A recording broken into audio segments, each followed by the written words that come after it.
my beautiful Oneness Evolving here outside in my backyard, my front yard, on a windy morning, windy afternoon, wherever you are. It's the afternoon here, just. And this is the day. And you can watch the clouds just drift across, because that's what they're doing. And I like that, you know. This is the experience that you could have if you were lying on my lawn, probably getting a bit damp because the soil's wet, and watching the clouds go by. And out here, well look, you can see the house across here. In fact, there's two. That's all going. It's quite exciting to watch it all happen. And here in the garden, we still have flowers. I'm going to get up right close to this beautiful rosebud. There you go. And, oh, there's another one here. I mean, really, I don't get tired of roses. And because I'm waiting for this Facebook Live to just get itself established and propagate around the internet, this is what I'm doing. And you can see everything looks really beaten up. It's because we had a really powerful storm through here. And things did get beaten up, even though here where we are, we're really quite sheltered, because we've got a lovely hill in the way. But let me show you this pelargonium. It's looking bright and beautiful. And don't forget the foliage, which is also fabulous. So this is a bed that I've finally cleaned up after years. It's kind of got some structure and shape to it now, and you can see there's coriander growing in there. And there are bare patches where stuff will come up. But look at this. This is the Spiraxis bed, and these little lines right here are where the lilies come. And these sticks are to help me get the Spiraxis off the lilies, because otherwise they smother them. And this is the garden. This is actually quite tidy. It's almost tucked up for winter. I just have to do the massive mulching pile. And before I do that, there's stuff I have to do in the back garden, which is why it hasn't happened yet. That and the fact that it's been raining a lot. So let's take a look in here. Look at this fabulous fern. It's big. It's really big. And this is just a place where I put a whole lot of stuff to rot down so that I don't have to weed it. And eventually there'll be more ferns in here, and maybe something will get planted. I don't know. I really enjoy the ferns. Look at that. Aren't they gorgeous? And down here we have just a ground cover of violets, and this one has actually got a little flower on. It's really small. It's like it's been a bit chewed, but this is a grape violet. It just covers itself in flowers in spring. Oh look, there's another one that's just coming out, and they smell really, really, really good. It's a beautiful violet. It smells great. Oh, finally, a flower that's out. There you go. It's so small and so perfect, and the scent is beautiful. And the weeds. I need to rescue this. You always have to be vigilant for this stuff. It invades. Down here it's gone under the wood. And I just have to pull it out carefully every now and then. But this is going to be spectacular in spring. There'll be lots of blue and pink and purple cineraria and things coming up all over the place. It always looks a bit scruffy in autumn. That's what happens.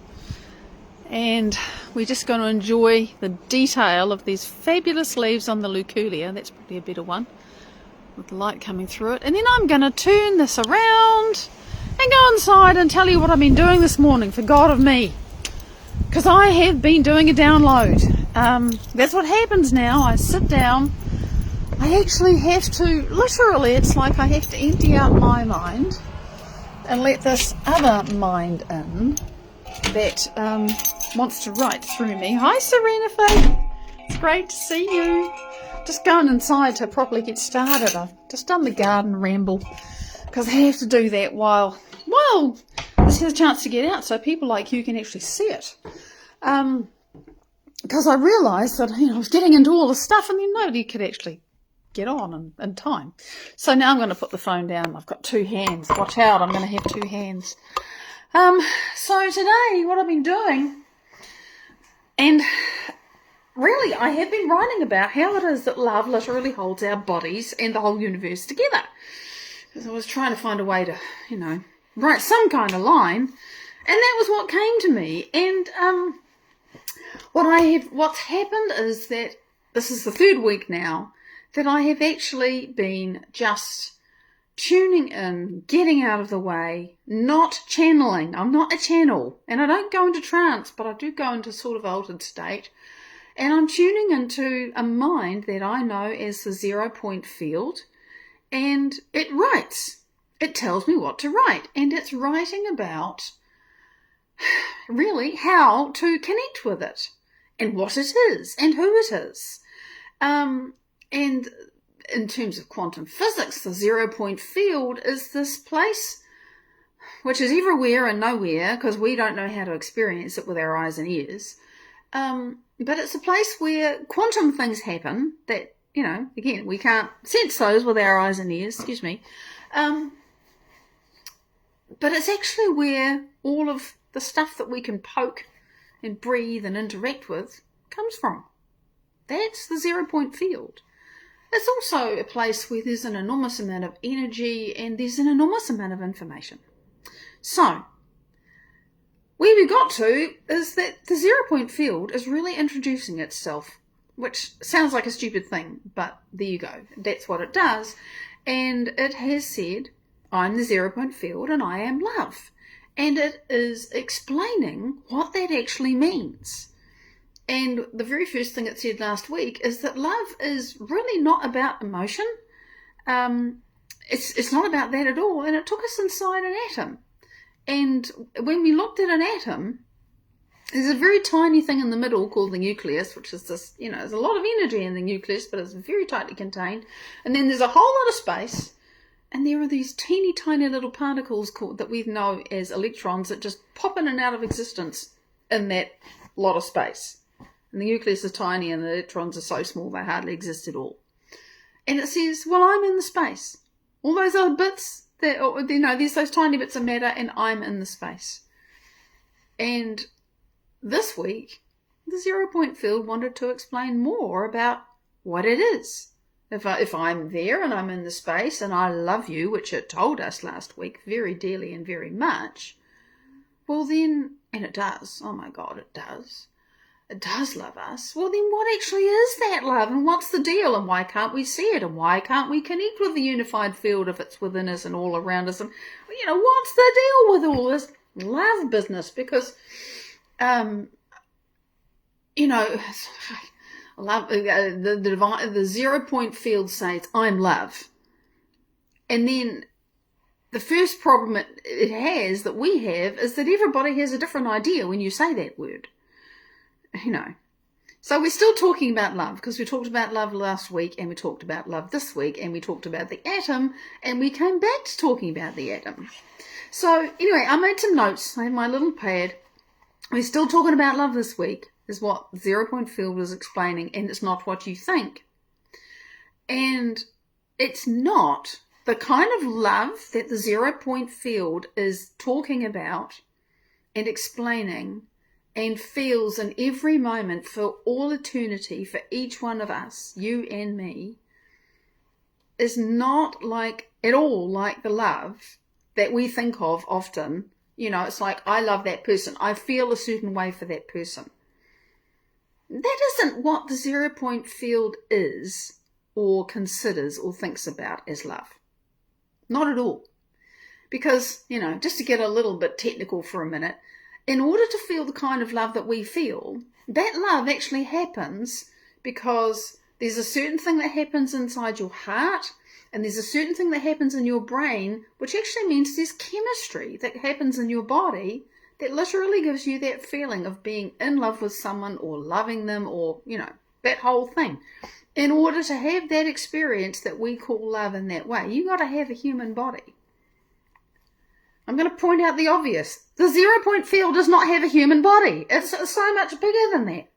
So it must have experience and consider and think about love in a very different way.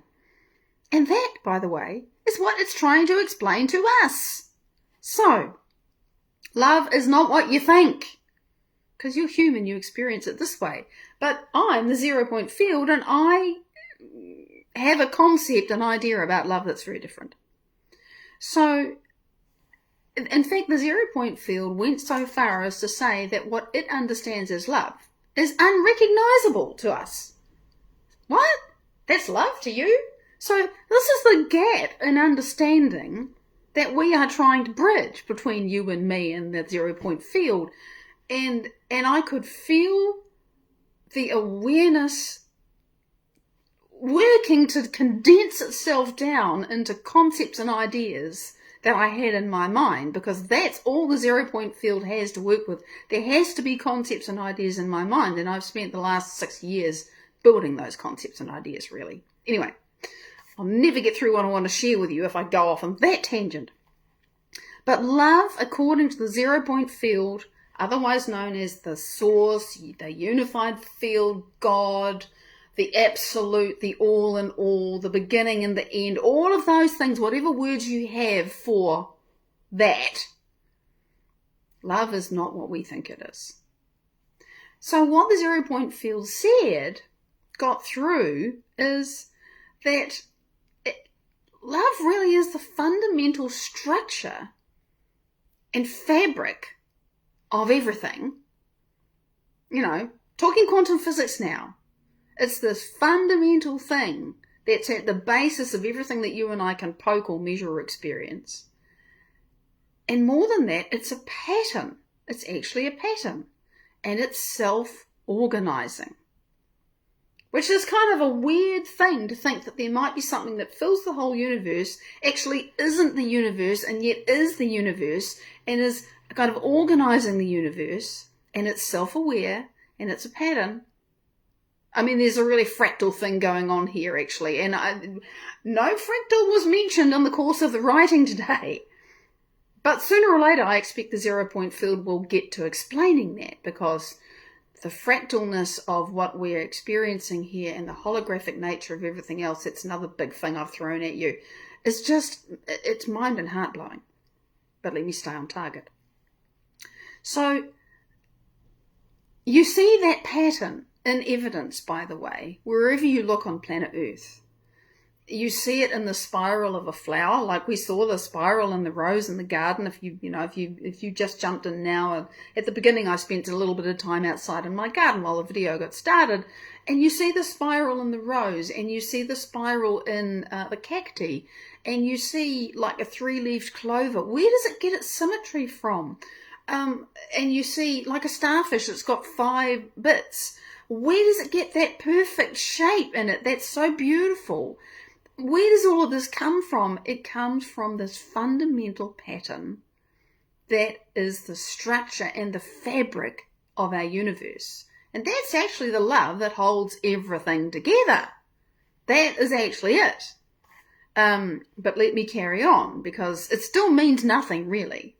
So the thing about this pattern is that it's so organized. Laurie, I thought it was you. Hello, sweetie. The pattern is so organized that it's self-organizing. You know, you have, in quantum physics and scientists and things, you have people on one side who say, well, there can't be a God because I don't believe in religion and I don't believe in deity, and everything happens randomly. And on the other side, you have the people who say, well, somebody must have created all of this because, I mean, look at everything. And if you have a big explosion, what do you have after the explosion? Well, you have chaos. How does that chaos get organized into all this order that we see? Enough order for you and me to exist. I mean, what the hell? You can't tell me that happens randomly. Someone has done the math about how likely it would be just for a single unicelled organism to evolve randomly. Are you ready? It's impossible. It would take, like, the life of the universe that we are in right now is not long enough for it to happen. It's insane. It's impossible. It's crazy. So you have this duality. Then there can't be a God. Everything's random, and there is a God, and God created everything.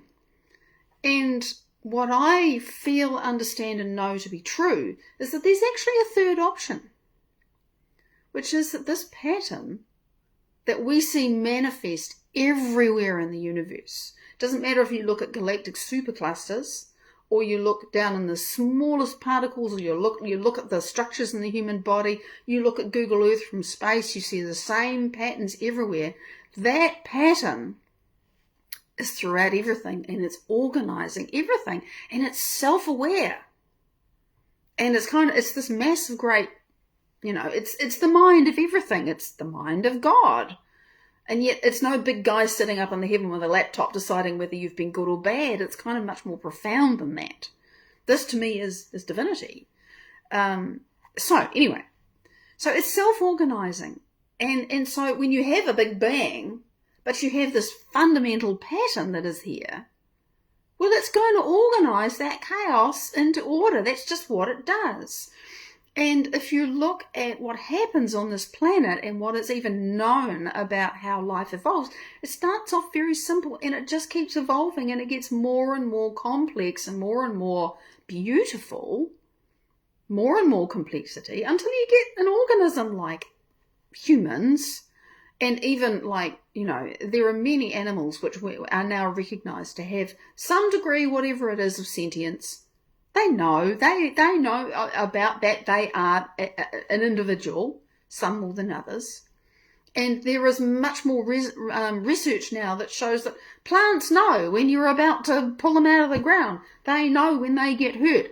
They do. There is a response. Everything is responding and giving feedback.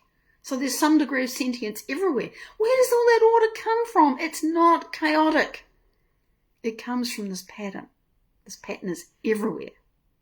And so then what we did last week, if you don't know what I'm talking about, go to the Patreon link underneath this post.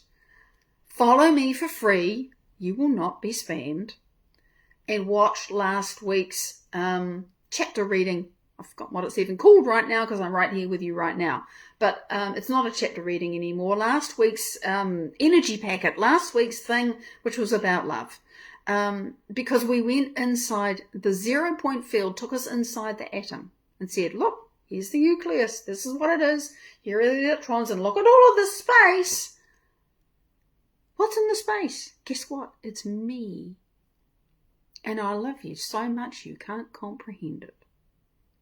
That's really what it said in a nutshell. This week we went back into the atom, but then we got up really close and personal with the nucleus. And whatever atom it was, we just picked one proton. Said, come up close to this proton and, get so close to it that it looks like it's so big now that it's like a little universe all by itself. And, you can see that there are however many protons, and they're held together by this incredibly powerful force, because if they weren't held together with this force, they would explode with the force and the brightness of suns, right? There's so much energy in there, but they're contained. Come past that barrier and come and just look at one of these protons, and let's get really, really close to it. So close it's everything. And what is it that we're perceiving here? There's this pattern in the proton. And I'm going to have to resort to images in this, because I cannot, this may change, but at the point in time when we were writing, there was not a way to describe this pattern, but it's very easy to use an image. And the pattern is not the flower of life, but it reminds us of the flower of life. The reason why it's not the flower of life is because the flower of life has a circle around it and it's very defined, and there are a certain number of petals and it's all very symbolic and everything. This pattern looks like that, except that it's so big there's no end to it. And you're seeing this pattern on the spinning surface of a proton. You're thinking, I'm seeing this pattern, but the proton's spinning. What the heck? Hey? How am I getting these circles that are overlapping and it's all there and this thing is spinning it like a bat out of hell, because protons spin really, really fast. And then you have this moment where you realize,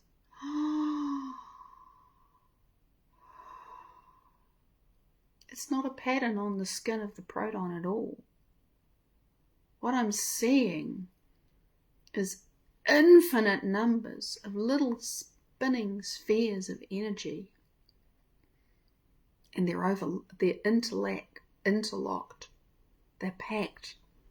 And they pack into this pattern. If you pack spheres, if you think about having a glass full of marbles, you know how they pack together?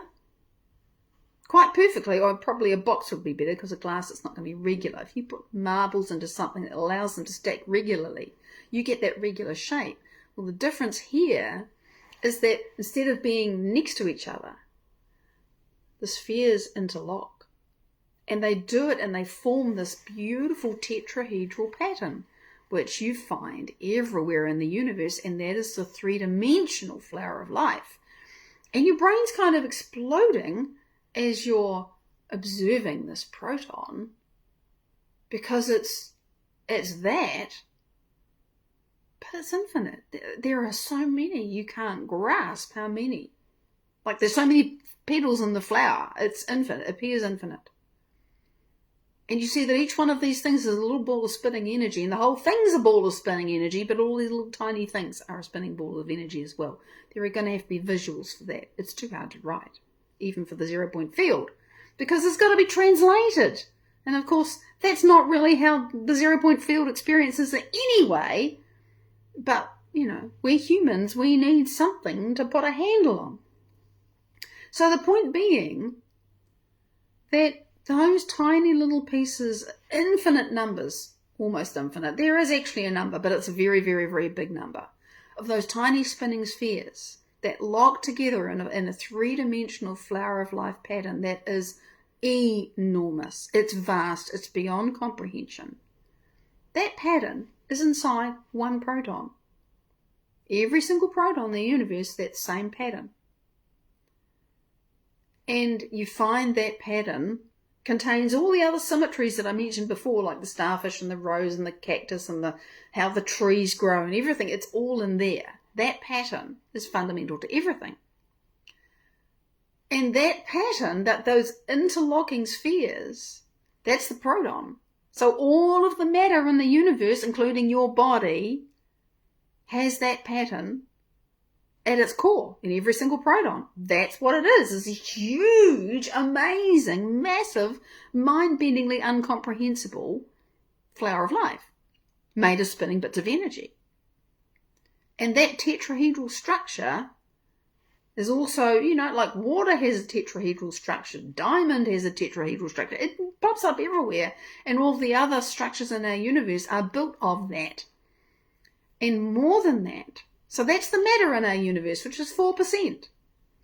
The other 96% has got the same pattern in it, but for whatever reason, that mind, that pattern, hasn't organized the other 96% into protons.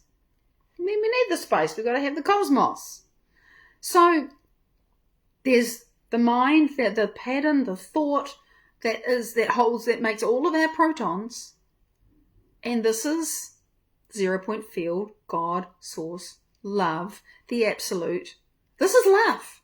This is love. Love is order and organization and self-awareness that is self-evolving and creates more and more complexity and beauty until the biological organism evolves to the point where it becomes self-aware. And then it starts to do the same thing. It goes, oh, okay, I'm self-aware. Who am I? What can I do? How can I have an experience? Is it good? Is it bad? Do I like it? And on and on and on it goes, and it is eternal, and there is no beginning and there is no end. And I'm sorry if that sounds like religion, but this is what quantum physics actually tells us.